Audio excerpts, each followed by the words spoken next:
పిల్లలు మనం ఇప్పుడు ఒక ఆట ఆడుకుందాం. నేను కొన్ని పేర్లు చెబుతాను. అందులో తినే ఆహార పదార్థాల పేర్లు వచ్చినప్పుడు తింటున్నట్టుగా యాక్షన్ చేయాలి.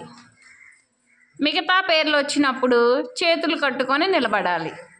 ఎవరైతే తప్పుగా చేస్తారో వాళ్ళు అవుట్ అయినట్లు. రెడీనా పిల్లలు? ఇడ్లీ, దోశ, పూరి, కుర్చీ, వడ, డస్టర్, చిప్స్, గారె, bonda, bottle, chalk piece, out. Mysore pak, biscuit, chocolate, జామకాయ, యాపిల్, ఎరేజర్, టేబుల్,